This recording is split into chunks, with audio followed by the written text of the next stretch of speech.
Nizamabad parliament ఎన్నికల సందర్భంగా పెద్దలు జీవన్ రెడ్డి గారిని మీరందరూ భుజాల మీద ఎత్తుకొని పల్లకిలో మోసి పార్లమెంటుకు పంపించడానికి వేలాదిగా తరలి వచ్చి కాంగ్రెస్ పార్టీకి అండగా నిలబడ్డందుకు మీకందరికీ మనస్ఫూర్తిగా ధన్యవాదాలు, కృతజ్ఞతలు. మిత్రులారా, ఈ కార్యక్రమానికి జిల్లా పార్టీ అధ్యక్షుడు మానాల మోహన్ రెడ్డి గారి అధ్యక్షత,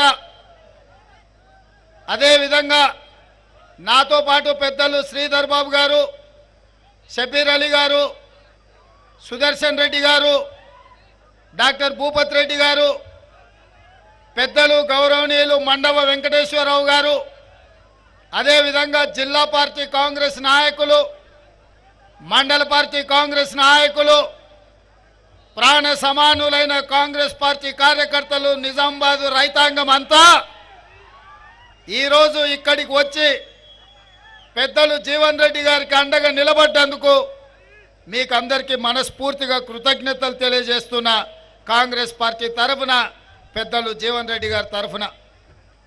మిత్రులారా, నేను ఒక అంశాన్ని ఈ నిజామాబాద్ జిల్లా రైతాంగానికి గుర్తు చేయాలనుకుంటున్నా.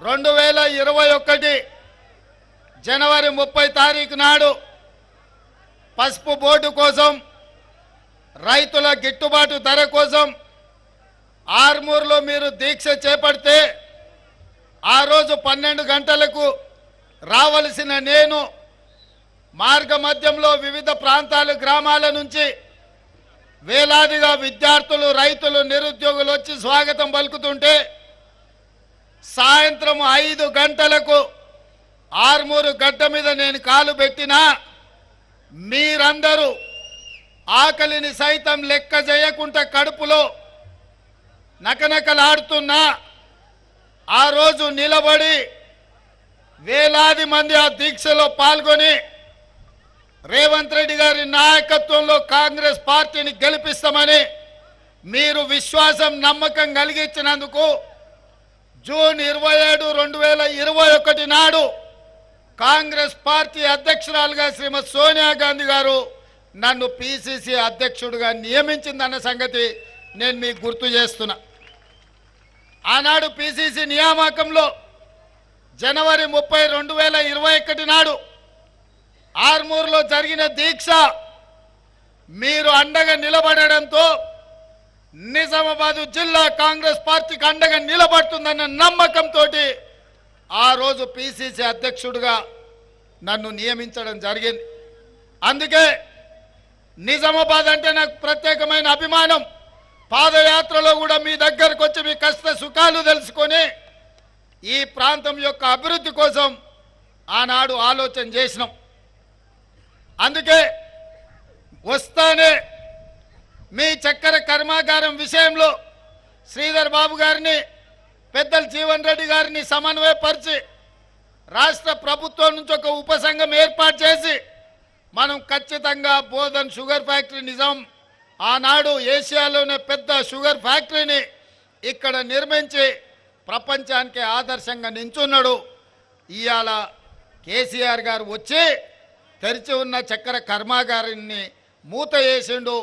దాన్ని తెరవాలనే ప్రభుత్వ నిర్ణయం తీసుకొని విధి విధానాల కోసం శ్రీధర్ బాబు గారు, పెద్దలు జీవన్ రెడ్డి గారు దాని మీద కార్యక్రమం చేపట్టిండ్రు. రైతులందరం కలవడం జరిగింది. ఎన్నికల కోడ్ ముగిసిన 2-3 నెలల లోపే, వీలైతే సెప్టెంబర్ 17 లోపల ఇక్కడిని చక్కెర కర్మాగారాలను తెరిపించే బాధ్యత మా మంత్రివర్గం తీసుకుంటుంది. ఈ ప్రాంత రైతులను ఆదుకునే బాధ్యత కాంగ్రెస్ ప్రభుత్వం తీసుకుంటుందని నేను ఈ సందర్భంగా తెలియజేస్తున్నా. మిత్రులారా, నేను మీకు కొన్ని అంశాలు గుర్తు చేయదలుచుకున్నా.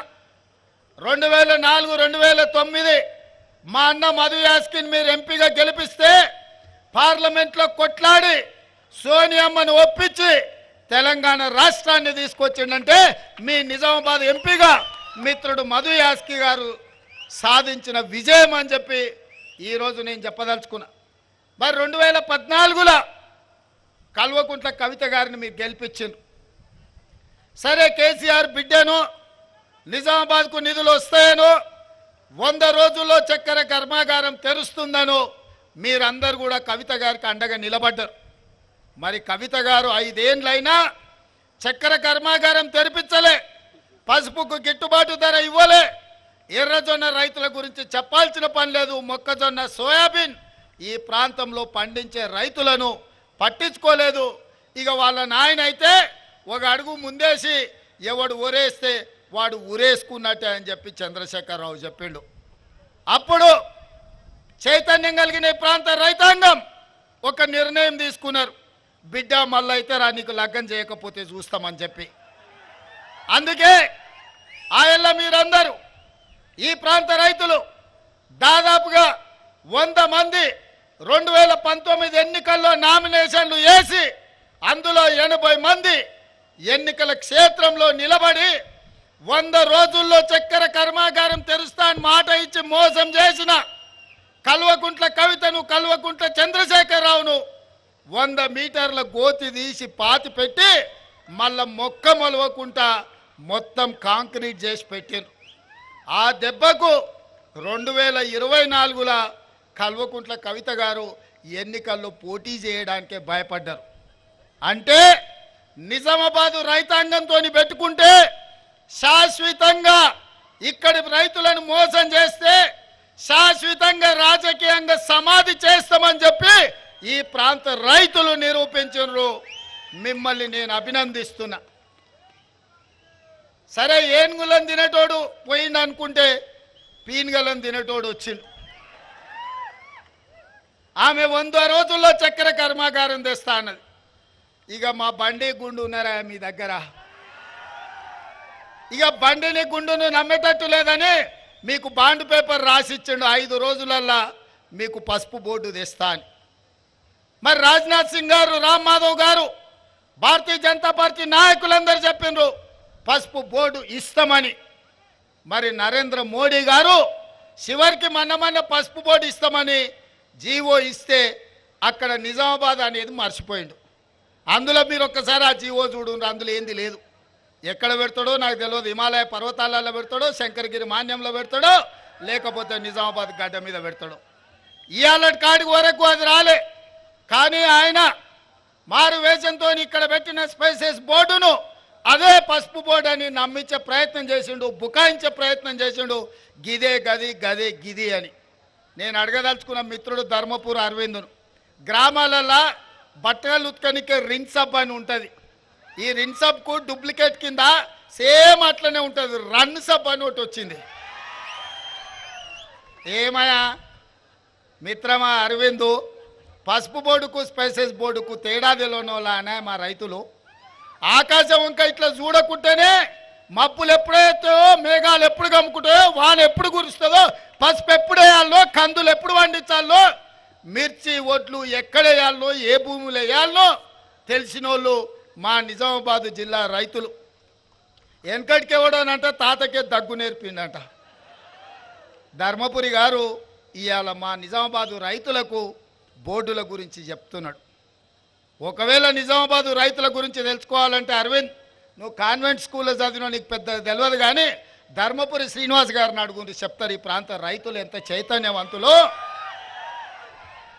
ఇవాళ నేను గర్వంగా చెప్తా, హర్యానా, పంజాబ్ రైతులు ఈ దేశంలో ఏ సమస్య వచ్చినా నిలబడి ప్రధానమంత్రి అయినా కేంద్ర ప్రభుత్వాన్నైనా నిలదీసి మెడలు బట్టి వంగబెట్టి సమస్యల్ని పరిష్కరించుకునే శక్తి హర్యానా, పంజాబ్ రైతాంగానికి ఉంది. నరేంద్ర మోడీ రైతు వ్యతిరేక నల్ల చట్టాలు తెస్తే 16 నెలలు ఢిల్లీ సరిహద్దుల్లో లక్షలాది మంది రైతులు మోహరించి నరేంద్ర మోడీని ఓడించి రైతు వ్యతిరేక నల్ల చట్టాలను రద్దు చేసి రైతుల క్షమాపణ చెప్పించిన శక్తి హర్యానా, పంజాబ్ రైతులకు ఉంది. ఆ తర్వాత దేశంలో ఆర్మూర్, నిజామాబాదు రైతులకే ఆ పౌరుషం ఉంది అని నేను చెప్తున్నా. ఈ దేశంలో పంజాబ్, హర్యానా రైతులతో సమానంగా ఆత్మగౌరవంతో బతికే రైతాంగం ఎవరైతే ఉన్నారంటే అది నిజామాబాద్, ఆర్మూరు ప్రాంతంలో ఈ ప్రాంతంలో పసుపు పండించే ఎర్రజొన్నలు పండించే రైతులు ఏ ప్రభుత్వాన్నైనా మెడలు వంచి వాళ్ళ సమస్యల్ని పరిష్కరించుకునే శక్తి ఈ ప్రాంత రైతాంగానికి ఉంది. అందుకే మిత్రులారా, 100 రోజుల్లో చక్కెర కర్మాగారం తెస్తా అన్న వాళ్ళ కర్మ గాలింది, వాళ్ళని పొలిమేర్లు దాటే వరకు తరిమిండ్రు. మరి నేను ఇవాళ అడుగుతున్నా, 100 రోజులు అన్నోళ్ళకి గట్ల శిక్ష వేస్తే 5 రోజుల్లో బోర్డు తెస్తా అన్న బోడగుండోళ్ళని ఏం చెప్తారో మీరు ఒక్కసారి ఆలోచన చేయరు. కానీ మా పెద్దలు జీవన్ రెడ్డి గారు, నేను మీకు ఒక మాట చెప్పదలుచుకున్నా. అన్న మీరు కరీంనగర్లో ఎంపీకి పోటీ చేయాలని చెప్పి ఎంబడబడ్డా. అన్న నా మాట వినలే. సరే చూద్దామని చెప్పి మొదటి లిస్టులో జీవన్ అన్న పేరే పెట్టలే. అట్లయినా నేను అడిగినట్టు అన్న ఏమన్నా నా మాట వింటాడేమో, ఒప్పుకుంటాడేమో అని.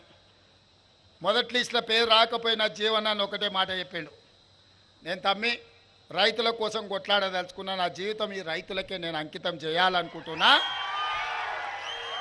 నాకు జీవితంలో ఏం కోరిక లేవు, ఏం ఆలోచన లేవు. ఆనాడు అసెంబ్లీలో గెలిస్తే ఈ రాష్ట్ర వ్యవసాయ శాఖ మంత్రిగా ఈ రాష్ట్ర రైతాంగానికి, నిజామాబాద్ రైతాంగానికి తోడు ఉండాలనుకున్నా.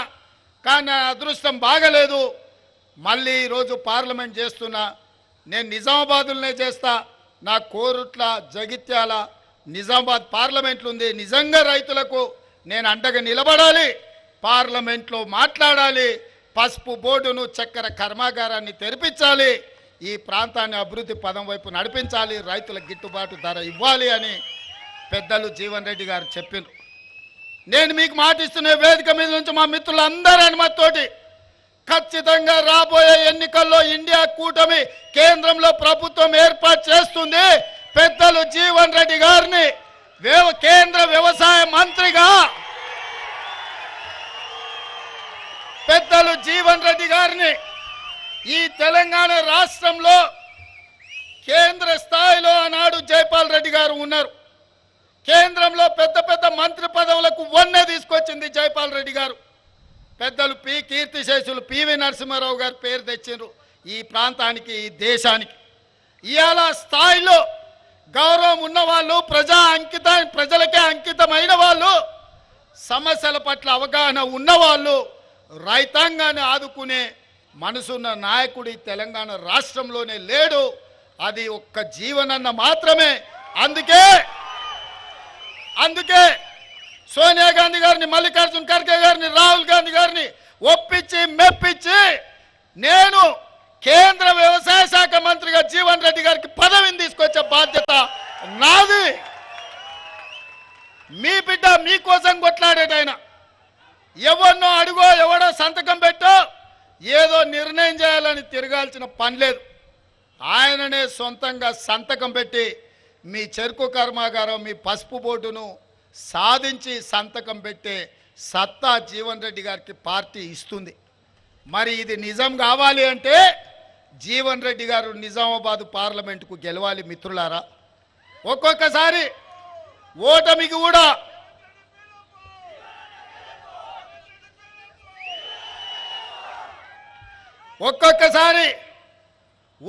కూడా గెలుపులకు పునాదులేస్తాయి.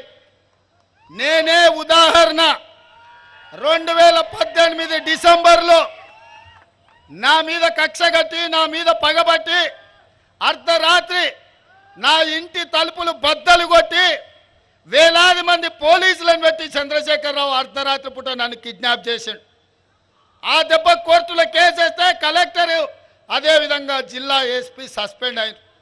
కుట్రలు కుతంత్రాలతో కొడంగల్లో నన్ను కేసీఆర్ అసెంబ్లీకి ఓడిస్తే 3 నెలలు తిరిగే లోపలనే మల్కాజ్గిరి పార్లమెంట్లో, దేశంలోనే అతిపెద్ద పార్లమెంటు,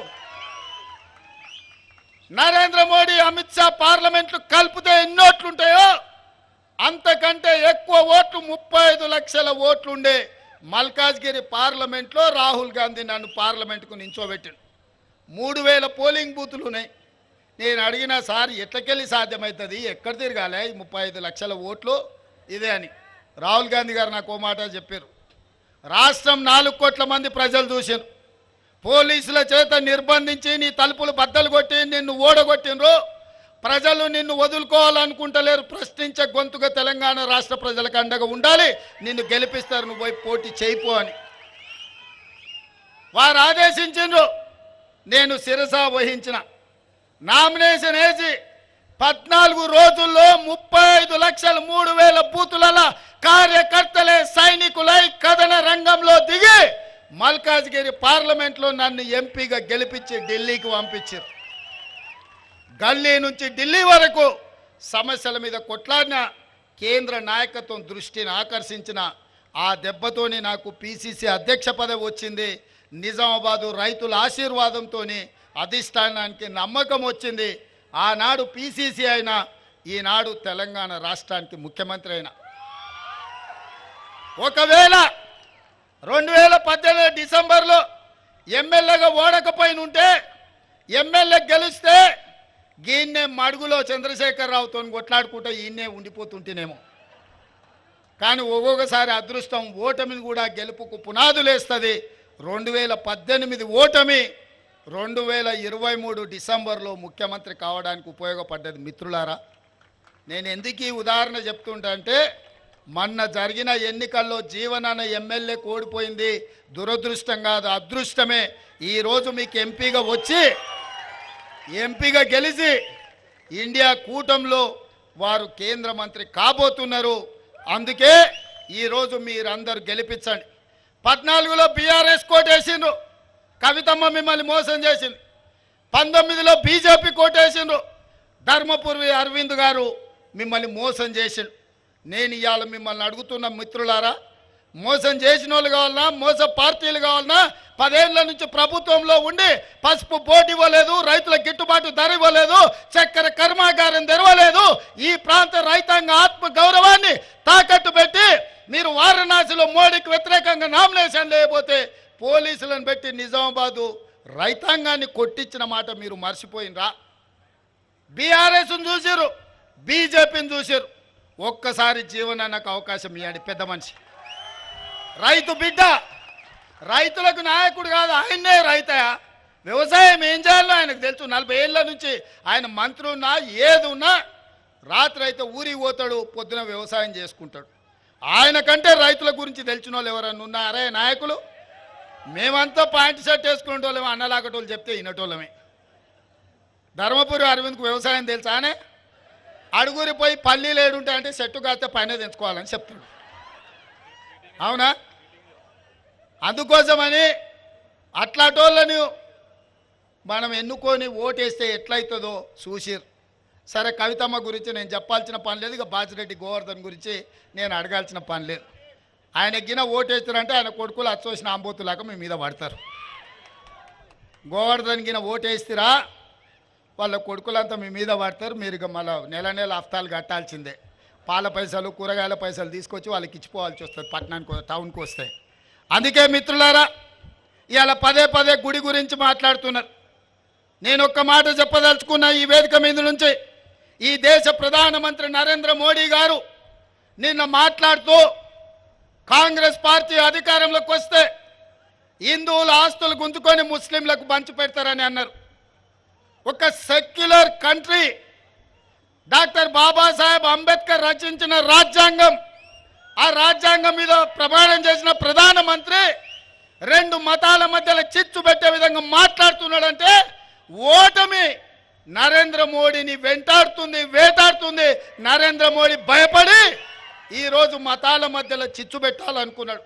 అందుకే ఈ వేదిక మీద నుంచి इस मंच से मैं नरेंद्र मोदी जी से साफ एक बात मैं कहना चाहता हूं, जब कांग्रेस पार्टी सत्ता में था हम हिस्सा दिए, बराबर दलित को दिए, आदिवासी को दिए, ओबीसी को दिए, किसी का जायदाद खींच लेकर और किसी को नहीं दिए।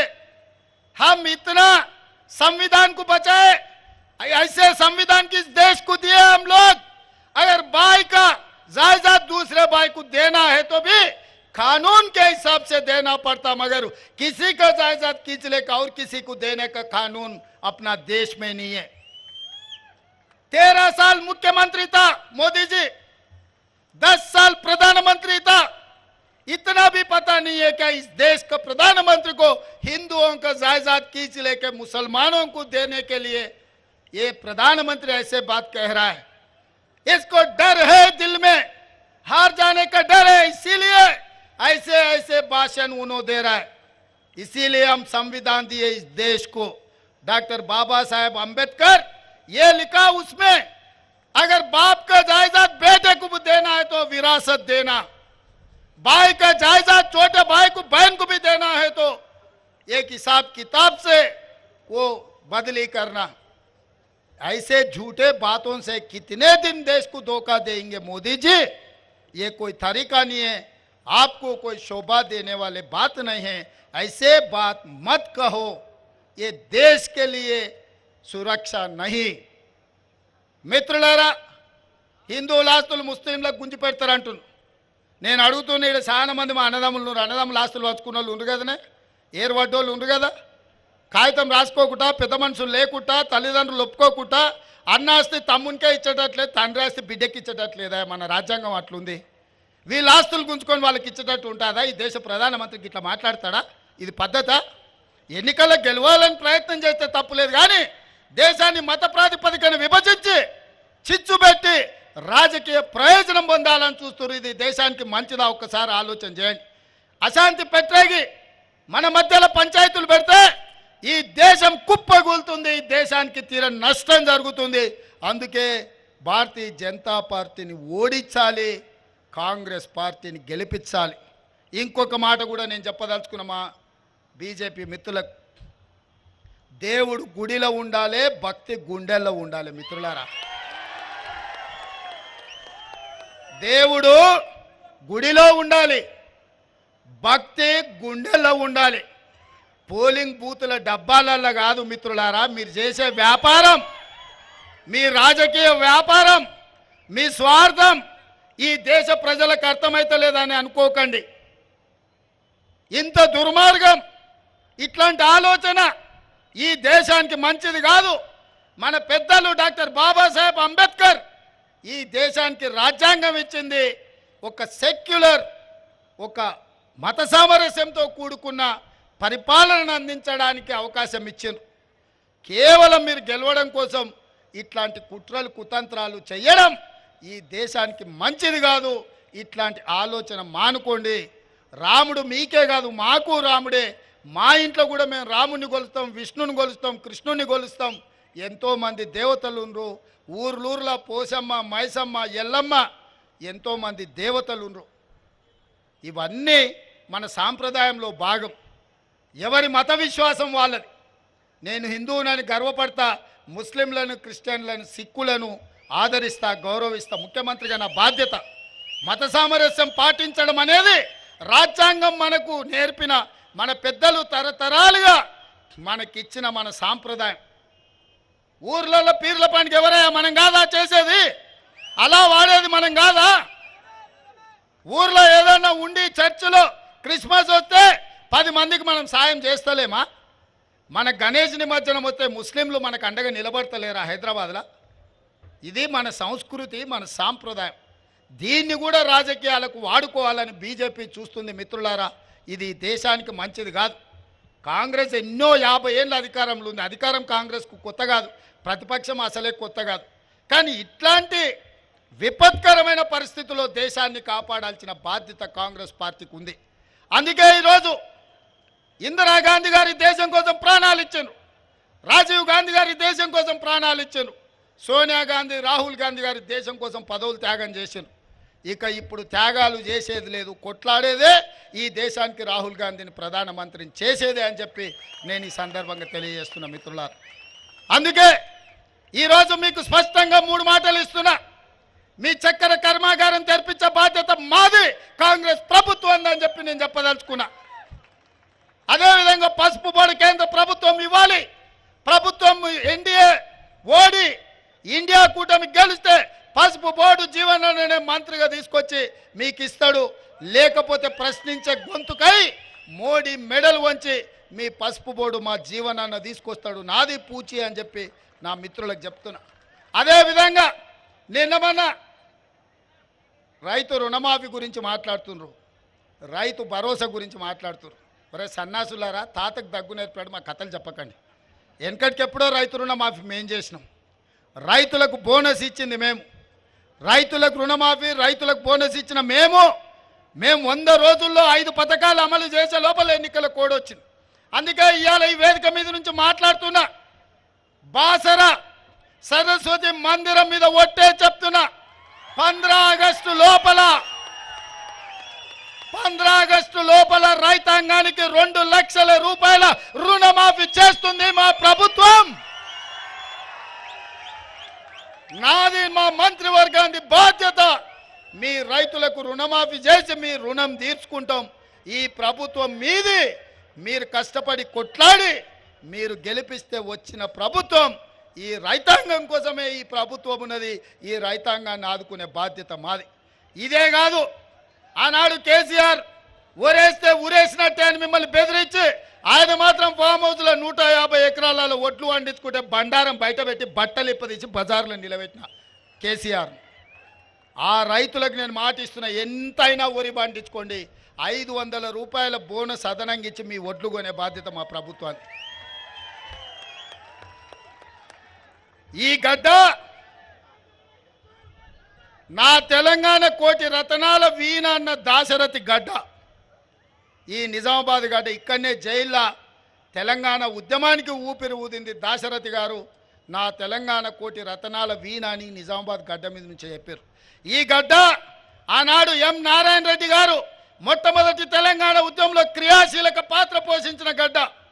ఈ గడ్డ సదాలక్ష్మి తన సొంత బంగారాన్ని అమ్మి తెలంగాణ ఉద్యమానికి అండగా నిలబడ్డ గడ్డ. ఈ గడ్డ జట్టి ఈశ్వరీబాయి ప్రాతినిధ్యం వహించిన గడ్డ. ఈ గడ్డ ఆర్గుల రాజారాం ఈ ప్రాంతం నుంచి పేదల తరఫున నిలబడి ఈ ప్రాంత అభివృద్ధి కోసం పనిచేసిన గడ్డ. ఈ గడ్డ పెద్దలు మండవ వెంకటేశ్వరరావు తెలంగాణ రాష్ట్రంలోనే నిజాయితీ గల నాయకుని చూపించండి అంటే నిటారుగా నిలబడి చూపించే మండవ వెంకటేశ్వరరావు గారు ఈ ప్రాంతం నుంచి ప్రాతినిధ్యం వహించిన గడ్డ.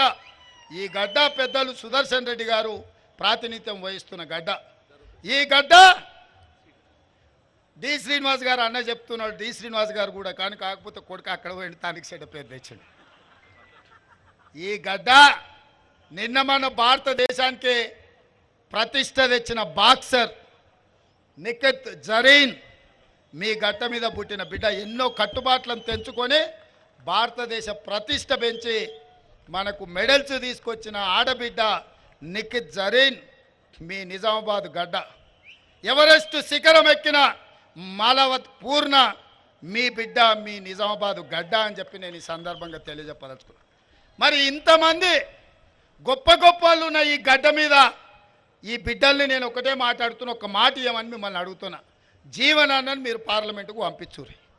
మీకెవ్వరు మీ రైతులు 10 మందికి బుక్కెడు బువ్వ పెట్టేటోళ్ళు, ఎవడొచ్చినా ఇంత సాయం చేసేటోళ్ళు, దానికో దీనికో వంగేటోళ్ళు లొంగేటోళ్ళు కాదు. అందుకే ఈ మీటింగ్కి వచ్చినా రాకపోయినా వీడీసీలకు నేను విజ్ఞప్తి చేస్తున్నా.